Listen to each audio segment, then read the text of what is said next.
وما لنا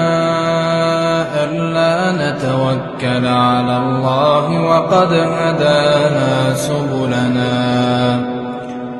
ولنصبرن على ما آذيتمونا وعلى الله فليتوكل المتوكلون. وقال الذين كفروا لرسلهم لنخرجنكم من أرضنا أو لتعودن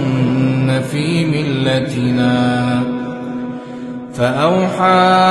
إليهم ربهم لنهلكن الظالمين ولنسكننكم الأرض من بعدهم ذلك لمن خاف مقامي